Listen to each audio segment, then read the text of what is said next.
বিশিষ্ট ইসলামী চিন্তাবিদ, শুধু ভাইজেরা নয়, নাজিরপুরি নয়, এই অঞ্চলের আমাদের কৃতি সন্তান আলহাজ হযরত মাওলানা মুফতি ওহিদুল আলম সাহেব,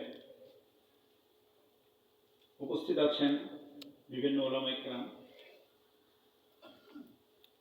বিশিষ্ট জনেরা এবং এই এলাকার আমার বয়োজ্যেষ্ঠ, আমার সমকক্ষ, আমার ছোট ভাইয়েরা, আমার আশেপাশে আমাদের মা এবং বোনেরা, আসসালামু আলাইকুম রহমতুল্লাহি ওয়া বারাকাতুহু। ওয়ালাইকুম আসসালাম রাহমাতুল্লাহি ওয়া বারাকাতুহু। মহান আল্লাহর শুকরিয়া আদায় করছি যে মহান আল্লাহর সুস্থতার সাথে আজকের এই মাহফিলে যোগদানের সুযোগ করে দিয়েছেন। আমি ধন্যবাদ জানাই আমার অত্যন্ত ভালোবাসার মানুষ মাওলানা মুফতি ওহিদুল আলম সাহেবকে, যিনি আমাকে দাওয়াত করেছেন। সেজন্যই আপনাদের সাথে আমার দেখার সুযোগ হয়েছে। আমার মনে হয় এখানে যারা আছেন এর একটা বিরাট সংখ্যক লোক আমাকে চেনেন সম্ভবত, আবার নতুন জেনারেশন যারা হয়তো কম চেনেন। আমি একটু আগে চিতলিয়াতে ছিলাম, একটা মাহফিলে এরকমই, সেখানে খুব সংক্ষিপ্ত কথা বলেছি। আপনাদের এখানে মনের টানে দৌড়ে আসলাম। এখান থেকে আবার মুফতি আবুল হাসান, আমাদের আরেক বিখ্যাত মানুষ, ডুমুরিয়া, ওনার মাহফিলে যোগদানের কথা, আমরা যাবো সেখানে। প্রথমত না বললেই নয় যে এই ভাইজোরার আমি 1991 সাল থেকে এ পর্যন্ত 5টি জাতীয় সংসদ নির্বাচনের সাথে জড়িত ছিলাম। আপনারা জানেন বোধ হয় অনেকে। আপনাদের প্রিয় মানুষ আল্লামা দেলাওয়ার হোসেন সাঈদীকে নিয়ে 96-তে এসেছি, তারপর সেভারেল টাইম এসেছি। এই ভাইজোরার পরিবেশটা ঠিক আজ থেকে 10-15 বছর আগেও আজকের মতো ছিল না। আমার সাথে আপনার একমত হবেন, কি বল? এই ভাইজোরাতে ওহিদুল আলমের মতো 10-15 বছর আগে কোনো কৃতি মানুষও ছিল না, যারা দিনের ঝান্ডাকে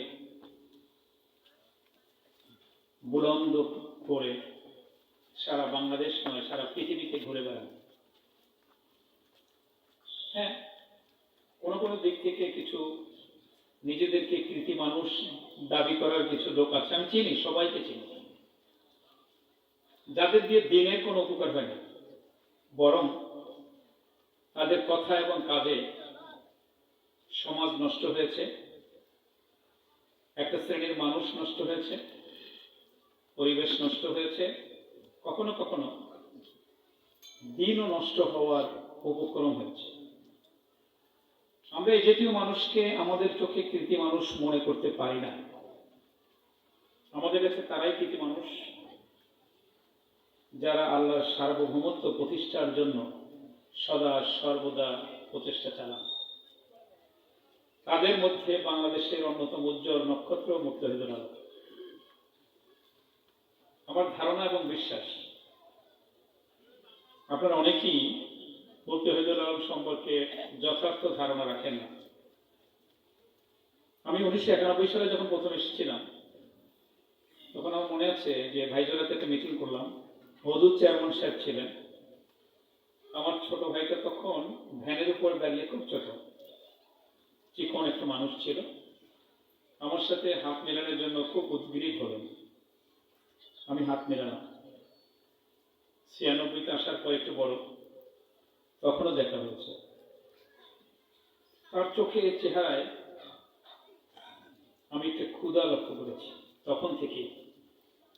সেই ক্ষুধাটা ছিল জীবনকে একটি যৌক্তিক পর্যায়ে নিয়ে যাওয়ার ক্ষুধা। সেই ক্ষুধাটা আমি লক্ষ্য করেছি দিন এবং ইসলামের খেদমত করার প্রাণান্তকর চেষ্টার একটা ক্ষুধা।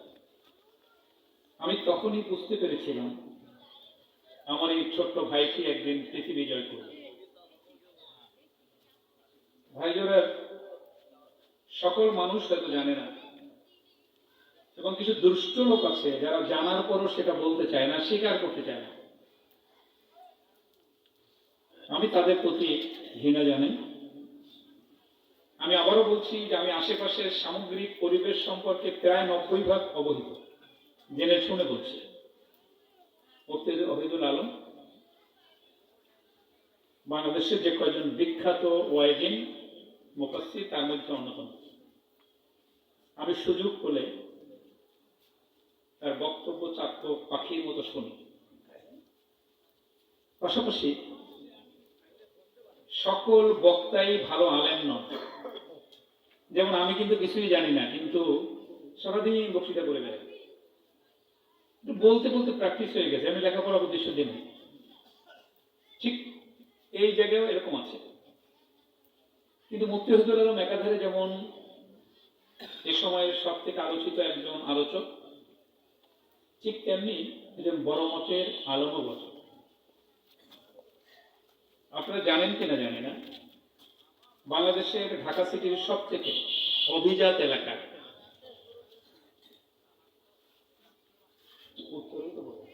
উত্তরায় মাদ্রাসা বোখারি। ওটার তো কোনো সংখ্যা, একটা মাদ্রাসা আছে। আমি একবার ওকে টেলিফোন করলাম যে আমি তোমার ওখানে বেড়াতে এসেছি, আমার গরুর মাংস খাওয়া। আমার বাসায় কেউ ছিল না, ডাক্তারের কাছে গেলাম, বললো যে গরু মাংস খেতে হবে। হোটেলে গেলাম, যে ভালো লাগে না। ওকে বললাম যে আমি আসলে গরু মাংস খাইতে পারবো, একটা কি বলেন আসে। আমি চলে গেলাম, আসলে গরু মাংস খাওয়ার জন্য যাইনি। আমার সময় ছিল তখন। আমি ভাবলাম আমার স্নেহের ভালোবাসার সম্মানিত মানুষটি কোথায় থাকে, কি করে, সেটা দেখার জন্য যাই। আলহামদুলিল্লাহ আমার চোখ এবং মন শীতল হয়ে গেল। বাংলাদেশের যে কয়টি বিখ্যাত মাদ্রাসা, তার মধ্যে অন্যতম একটি মাদ্রাসা হচ্ছে ওহিদুল আলমের সেই বোখারি, কি নাম,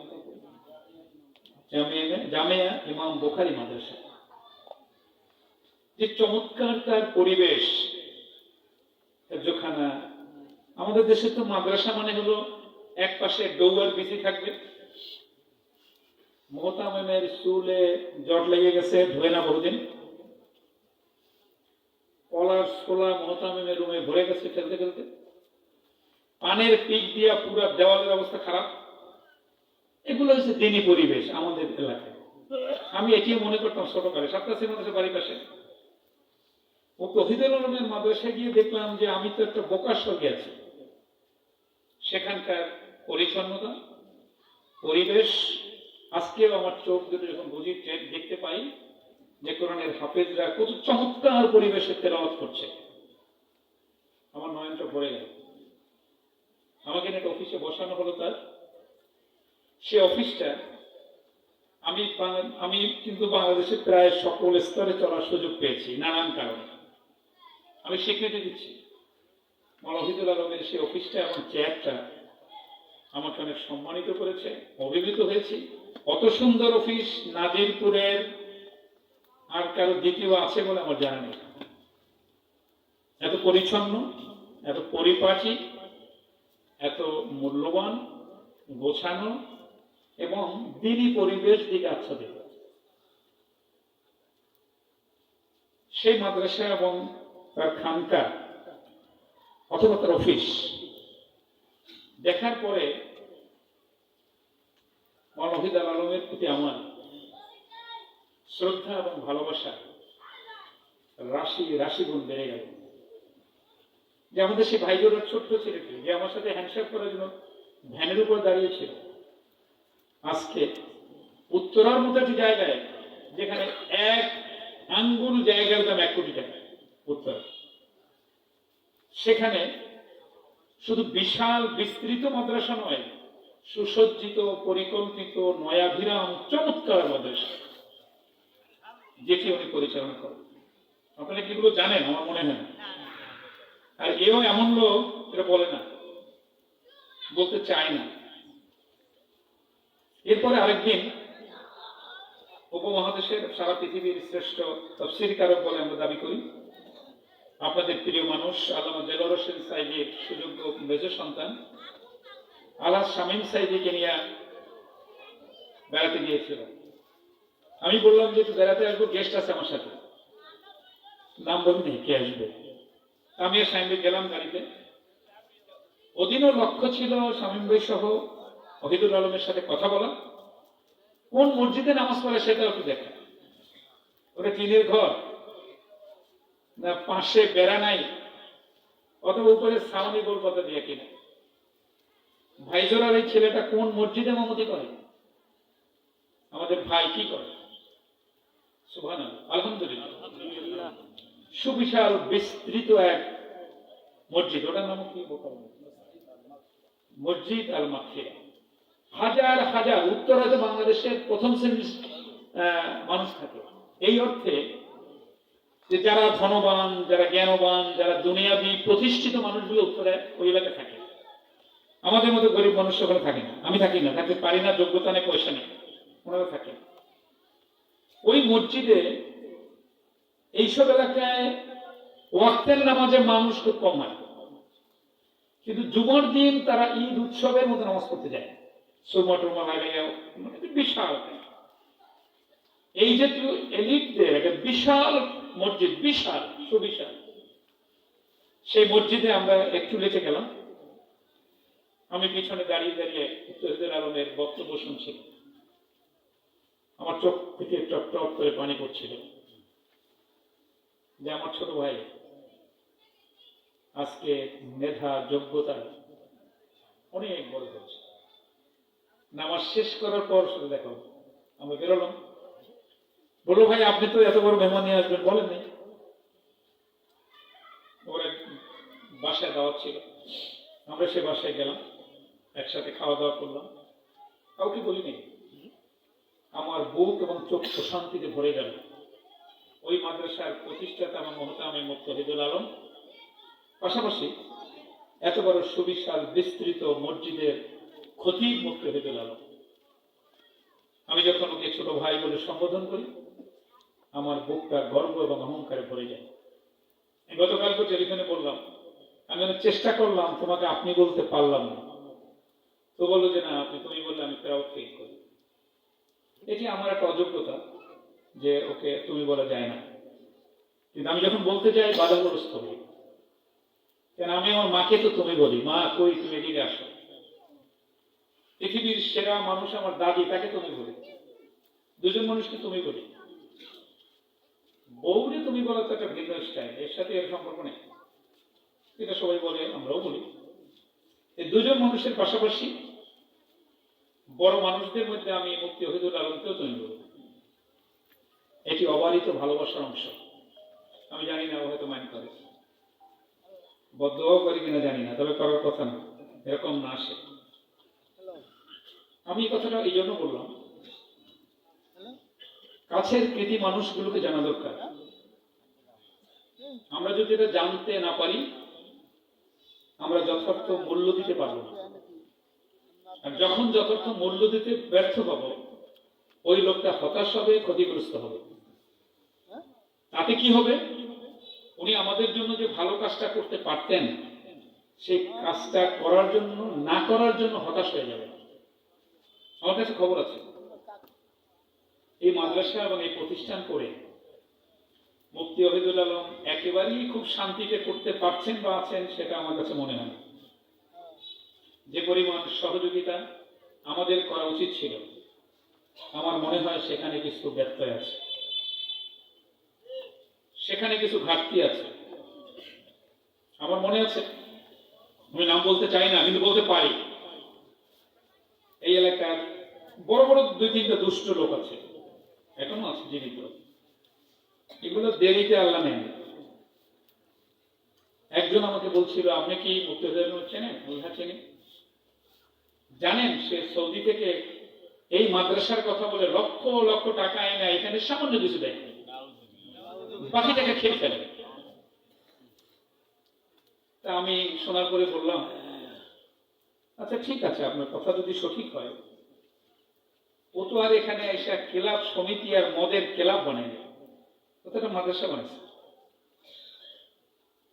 আপনিও একটা মাদ্রাসা বানান, সৌদি আরব যান, টাকা এনে খান, তবু এলাকায় কিছু মসজিদ মাদ্রাসা খেদমত হোক। চুরি চুপ হয়ে গেল।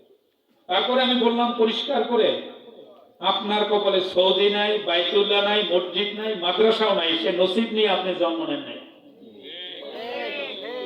উনি মারাত্মকভাবে ক্ষুব্ধ হলেন, আমাকে বললেন আপনাকে ভদ্রলোক জানতাম, এই ভাষাটা আমি সহ্য করতে পারলাম না। আমি ওনাকে বলেছিলাম যে ভাষায় আপনাকে জবাব দেওয়া উচিত ছিল, দুর্ভাগ্য আমি সেই ভাষায় আপনাকে জবাব দিতে পারিনি, অত্যন্ত ভদ্র ভাষায় জবাবটা দিয়েছি। এরকম আচরণ যদি আগামীতে আর করে, আপনাদের সাক্ষী রেখে বলছি, তার ঠিকানা হবে পিরোজপুরের জেলখানা ইনশাআল্লাহ। আমি হুঁশিয়ার দিলাম, কথাবার্তা বলা চলাফেরার ক্ষেত্রে সতর্ক হন, সংযত হন। যিনি মানুষ এবং যিনি প্রতিষ্ঠানের ক্ষেত্রে কথা বলার ক্ষেত্রে নাস্তিক এবং ইসলাম বিরোধী যারা, তাদেরকে সতর্ক হওয়ার জন্য চূড়ান্ত সংকেত দিচ্ছি। তোমাদের সময় আপাতত কবর হয়েছে। খালের গোড়ায় বসে মানুষকে টিপ্পনি কেটে ক্ষতি করার যে প্রবণতা শুরু করেছিলাম, সেটা খুব কাছাকাছি আর ফিরে আসবে না ইনশাআল্লাহ। আমি জানি না, আমি নাম বললাম না, সব খুলে বললাম না, তবে আমার সামনের মানুষগুলো আমার কথাগুলো বুঝতে পেরেছেন বলে আমার কাছে মনে হয়। আমি এটা মানে কথাটা এতটা অপ্রাসঙ্গিক হয়তো কারো কাছে, কিন্তু আমি ভেবেছিলাম যে আমি যদি যাই, আমি একটু সময় নেব এবং এই কথা দুটো মানুষের কাছে উপস্থাপন করব। এরপরে আমি ছোট্ট আর দুটো কথা বলে শেষ করবো। আপনারা হয়তো বিরক্ত হচ্ছেন, আলেম ওলামারা আসবেন, বয়ান শুনবেন। তো এরপরে আসি এই মাদ্রাসা মসজিদগুলো নিয়ে। আমি দৃঢ়তার সাথে বিশ্বাস করি, আমি ঢাকা কোর্টে ওকালতি করি, 29 বছর ওকালতি করার বয়স। জেনারেল শিক্ষায় শিক্ষিত না, সার্টিফিকেট নিয়েছি, লেখাপড়া জানি না। জীবনের সবচেয়ে বড় ব্যর্থতা যে লেখাপড়া শিখতে পারিনি, মাঝে মধ্যে রাতের আধারে কাঁদি। তারপরও যে কোনো উপায় কিছু সার্টিফিকেট নিচ্ছি, ওইগুলো নিয়ে নড়াচড়া করি। আপনাদের সন্তান হিসেবে ঢাকার কোর্টগুলোতে যে কয়জন মানুষকে লোকেরা চেনে, তার মধ্যে আপনাদের ছোট ভাইটিকেও 2 জনে চেনে, আলহামদুলিল্লাহ। আমি দৃঢ়তার সাথে বলছি, এই মসজিদ এবং মাদ্রাসাগুলো যদি গ্রামে গ্রামে না থাকতো, বাংলাদেশ ইন্ডিয়া অথবা নেপাল অথবা ইসলাম বিরোধীদের একটা বড় দেশ হিসেবে প্রতিষ্ঠিত হতো। আমি আজকে যে কলেমাটা শিখেছি, সূরা ফাতিহাটা শিখেছি, সাতকাসিমা মাদ্রাসার মক্তবে হুজুরের কাছে গিয়েই শিখেছি। স্কুল, কলেজ এবং বিশ্ববিদ্যালয় এর কোনোটা শেখানো হয় না। এই মাদ্রাসাগুলো আছে বলেই আমাদের ছেলেরা কোরআন এবং ইসলাম সম্পর্কে জানার সুযোগ পাচ্ছে। এই মাদ্রাসাগুলো আছে বলেই আমাদের মুফতি ওহিদুল আলমের মতো স্টারের তৈরি হয়েছে। এই মাদ্রাসাগুলো আছে বলেই আল্লামা দেলাওয়ার হোসেন সাইদির মতো বিশ্ব বিখ্যাত মানুষ তৈরি হয়েছে। এই মাদ্রাসাগুলো আছে বলেই অনেক অনিসলামী ইসলাম বিরোধী শক্তির অপতৎপরতা অনেকাংশে বন্ধ হয়েছে। কিছু দুষ্ট লোক আছে আমাদের দেশে বলে, ভাইজোরার ওই মাথায় একটা মাদ্রাসা, আবার মহিদুল আলমের একটা মাদ্রাসা, আবার ওই জায়গার একটা মাদ্রাসা। এত মাদ্রাসা লাগে কিসে? ও জীবনে মাদ্রাসায় যায় না, ওর পোলাপানো মাদ্রাসায় পড়ে না, নিশ্চিত দোয়া কুনুত পড়তে দিলে পায়খানা পেশাব করে দেবে। এই কমবক্ত ও কোনোদিন বলে নাই ওই মাথায় একটা প্রাইমারি, এখানে একটা প্রাইমারি, আবার ওখানে একটা প্রাইমারি লাগে কেন, এরকম কোন আলোচনা করতে শুনি নাই। কিন্তু এত মসজিদ এত মাদ্রাসা কেন, এই আলোচনা ওই খালের গোড়ায় একটা অফিস বানাইয়া বিভিন্ন যোদ্ধার কথা কইয়া সেখানে বসে আলোচনা সমালোচনা করে না? তোমার টাকায় মাদ্রাসা চলে? স্কুল কলেজ ক্লাব প্রতিষ্ঠা হলে তাদের গায়ে জ্বলে না, মাদ্রাসা বুখারী প্রতিষ্ঠা হলে তার গায়ের মধ্যে জ্বলে। এর কারণ হচ্ছে ওরা ইসলাম বিরোধী শক্তির প্রতিনিধি এবং প্রতাত্তা। এই মাদ্রাসাগুলো আমি দৃঢ়তার সাথে বিশ্বাস করি, এই কওমি মাদ্রাসা এবং এই সিলসিলা হেফজখানা বাংলাদেশের আনাচে কানাচে যত বেশি ছড়িয়ে পড়বে, ইসলামী পরিবেশ তত বেশি বাংলাদেশে ডালপালা মিলে বাংলাদেশে প্রতিষ্ঠা লাভ করবে।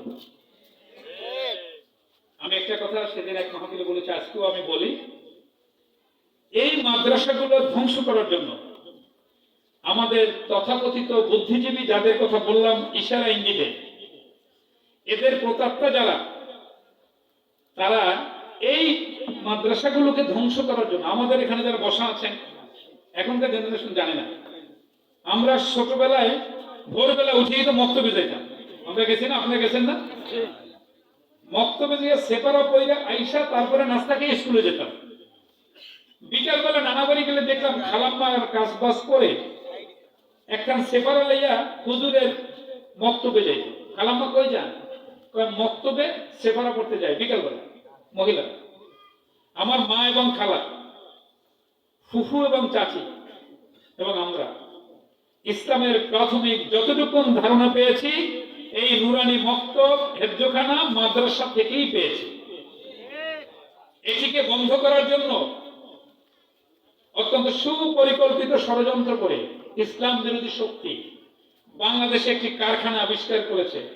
সেই কারখানার নাম হচ্ছে কিন্টার গার্ডেন। কিন্টার গার্ডেনের নাম জানেন আপনারা? অনেকেই জানে না, বোঝা গেছে।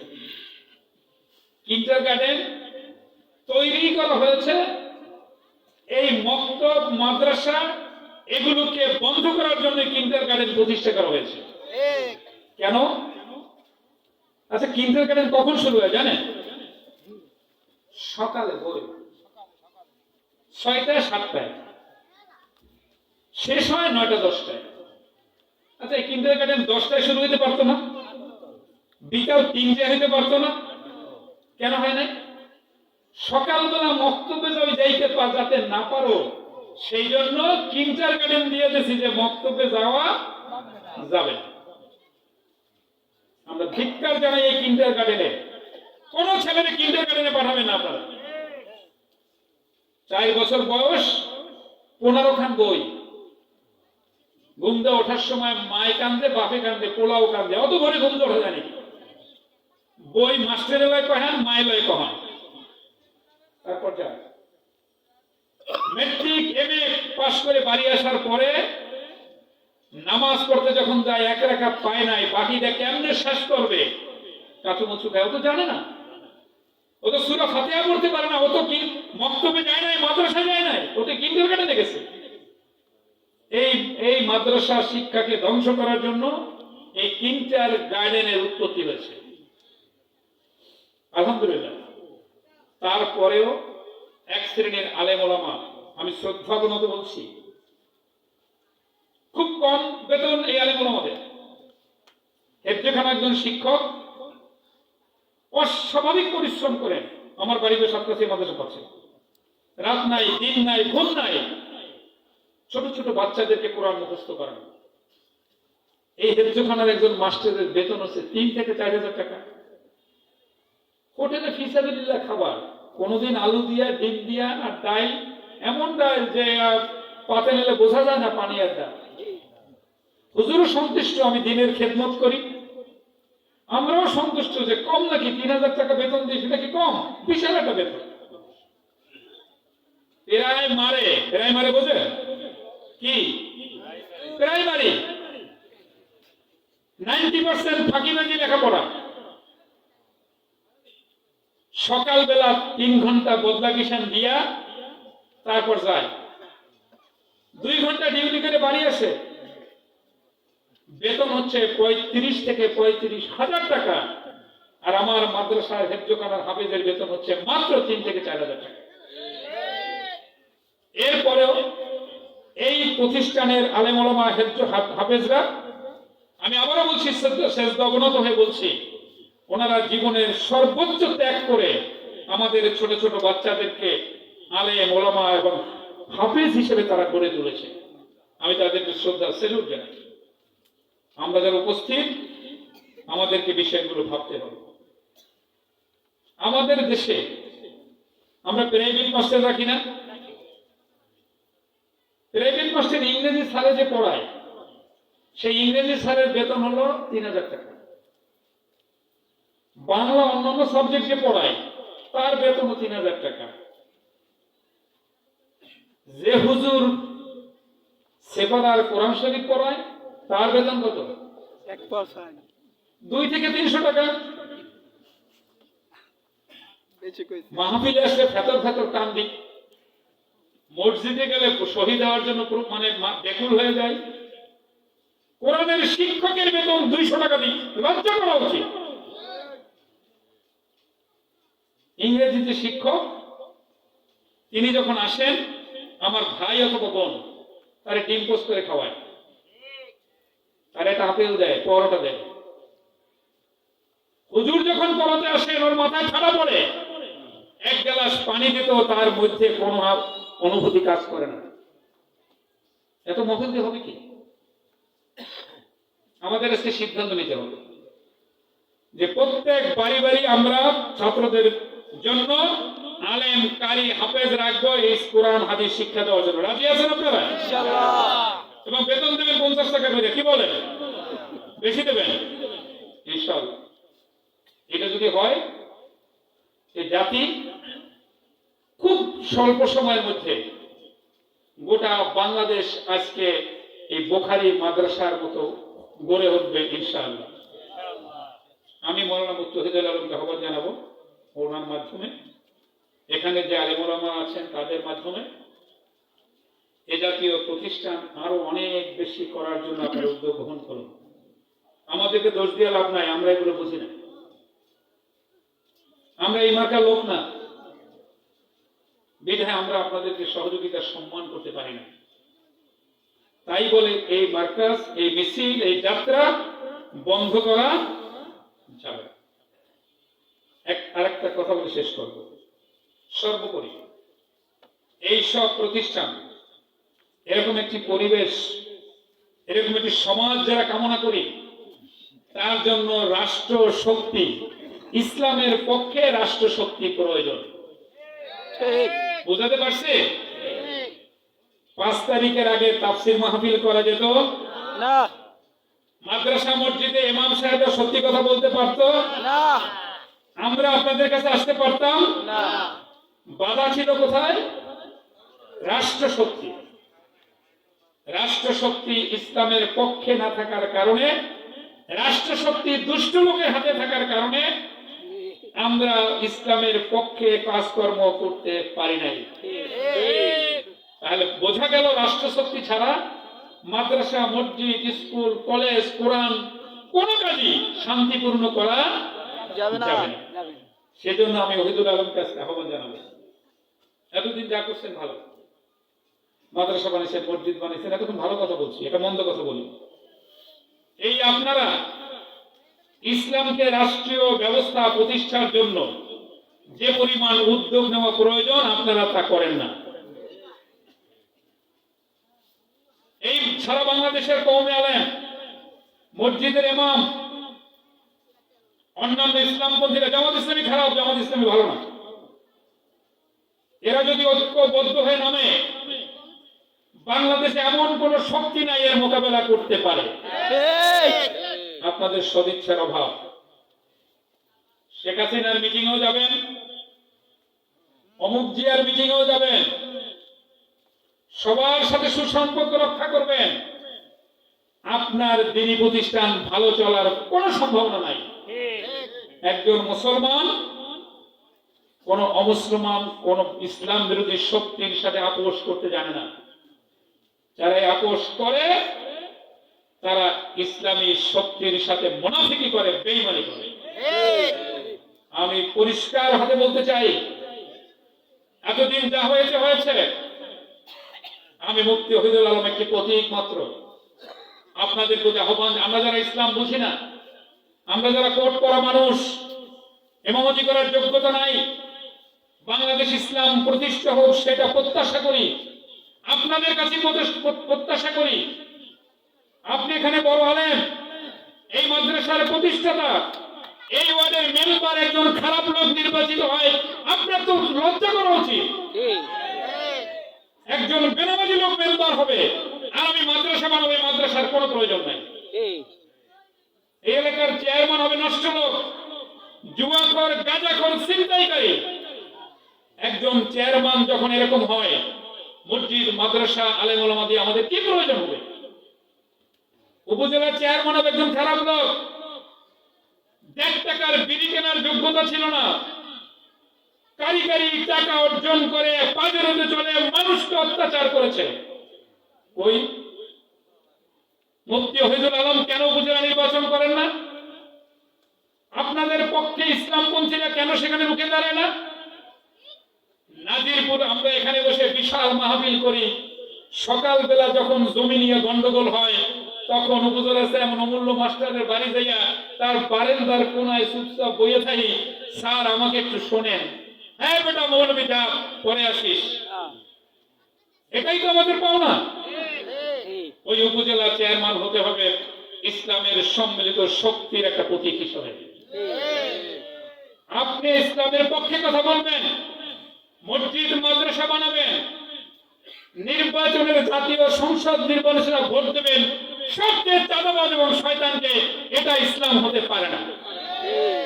অতএব আমাদেরকে সিদ্ধান্ত নিতে হবে। আমি যেমন মসজিদ বানাবো, যেমন মাদ্রাসা বানাবো, যেমন হেফজখানা বানাবো, যেমন দ্বীনের মাহফিল করব, ঠিক তেমনি সমাজ প্রতিষ্ঠার জন্য সমপরিমাণ ভূমিকা রাখতে হবে। আমি যদি ভুল না বুঝে থাকি, আপনার ভোটের কারণে, আপনার ভূমিকার কারণে সমাজে যদি খারাপ নেতৃত্ব প্রতিষ্ঠিত হয়, এই ইবাদত দিয়ে ব্যস্ত যাওয়ার কোনো সুযোগ নাই। আপনার ভোটের নেতা নির্বাচিত হওয়ার পর তিনি যদি জেনা করেন, তিনি যদি চুরি করেন, তিনি যদি ছিনতাই করেন, তিনি যদি মাদকাসক্ত হন, তার সকল গুনার ভাগ আপনাকে আমাকে বহন করতে হবে। এখন আপনারা সিদ্ধান্ত নেন মাহফিল থেকে এমপি কাকে বানাবেন, উপজেলা চেয়ারম্যান কাকে বানাবেন, ইউনিয়ন পরিষদের চেয়ারম্যান কাকে বানাবেন, ইউনিয়ন পরিষদ মেম্বার কাকে বানাবেন, সমাজপতি কাকে বানাবেন। অমুক কলেজের প্রিন্সিপাল জীবনে পাথর খেয়ে পশ্চিম দিক যায় না, সে সমাজের যদি নেতা হয় এ সমাজের ধ্বংস অনিবার্য। আপনাকে সেই সিদ্ধান্ত নিতে হবে। আলহামদুলিল্লাহ, আমি চিতালিয়া তো বলে এসে আপনাদেরকে বলছি, আমাদের আশা আকাঙ্ক্ষা খুব তাড়াতাড়ি সফল হওয়ার একটি সুন্দর সম্ভাবনা দেখা দিয়েছে। ইনশাআল্লাহ সারা বাংলাদেশে ভিতর থেকে পাল্টে যাচ্ছে। যে শেখ হাসিনা